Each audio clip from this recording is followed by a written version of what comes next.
Director Ram Gopal వర్మకి నవ్వుతూనే నోటీసులు అందించిన పోలీసులు. సో రామ్ గోపాల్ వర్మ గారు అంటే ఈరోజు తెలియని వాళ్ళు లేరన్నమాట రాష్ట్రంలో. ఎందుకంటే ఆయన ఏ మాట మాట్లాడినా వైరల్ అవుతూ ఉంటాయి. ఆయన మాట్లాడే మాటలన్నీ యూత్ అంతా కొంతమంది ఇన్స్పిరేషన్ తీసుకుంటే కొంతమంది వల్గర్గా చూస్తారనమాట. సో మరి ఆయన కొంతమందికి ఆదర్శం అని చెప్పొచ్చు. మరి అయితే గత ప్రభుత్వంలో ఉన్నప్పుడు ఆయన ఆ వైఎస్ఆర్సీపీ ప్రభుత్వం దగ్గర కొంత ప్యాకేజ్ తీసుకుని ఇటువైపు ఉన్న నాయకుల్ని, అటు పవన్ కళ్యాణ్ గారిని కానీ, లోకేష్ గారిని కానీ, అలాగే చంద్రబాబు గారిని కానీ వాళ్ళందరి మీద సినిమాలు తీయడం, అలాగే వాళ్ళందరినీ నెగిటివ్గా కామెంట్ చేయడం, ఇంటర్వ్యూస్లో వాళ్ళ గురించి తప్పుగా మాట్లాడటం, ఇవన్నీ దృష్టిలో పెట్టుకొని ఇప్పుడు ప్రభుత్వం మారినాక ఎవరెవరైతే వాళ్ళ గురించి మీడియాల దగ్గర కానీ ఇట్లా సినిమాలు తీయడం కానీ చేశారో వాళ్ళందరి మీద వేటకైతే దిగారనమాట. లోకేష్ గారు రెడ్ బుక్ అయితే ఓపెన్ అయిందని చెప్పొచ్చు. మరి ఆ లిస్టులోనే రామ్ గోపాల్ వర్మ గారు కూడా పేరుంది. అది ఈ టైం వచ్చినట్టుంది.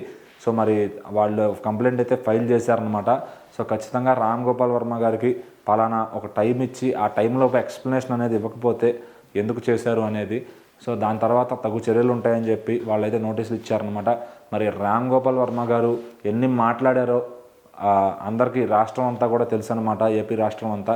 సో అటు చంద్రబాబు గారిని కానీ చాలా తక్కువ అంచనా వేసి ఇంకా వాళ్ళ ప్రభుత్వం రాదు అన్నట్టుగా ఆయన చాలా రెచ్చిపోయి అయితే మాట్లాడారనమాట. సో ఆయన పాత వీడియోలు అన్నీ కూడా సోషల్ మీడియాలో దొరుకుతాయి. రామ్ గోపాల్ వర్మ హ్యాష్ట్యాగ్ కొడితే ఆయన మాటలన్నీ వస్తాయి అన్నమాట.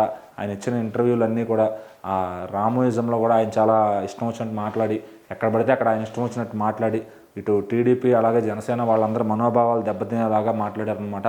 సో సినిమాలు చేసుకోవచ్చు కదా, ఇవన్నీ ఎందుకని చెప్పి ఆయన అభిమానించే వాళ్ళందరూ కూడా అడుగుతూ ఉంటే అది నా ఇష్టం అంటాడు ఆయన. సో మరి నా ఇష్టం అని ఒక బుక్కే రాసుకున్నాడు ఆయన.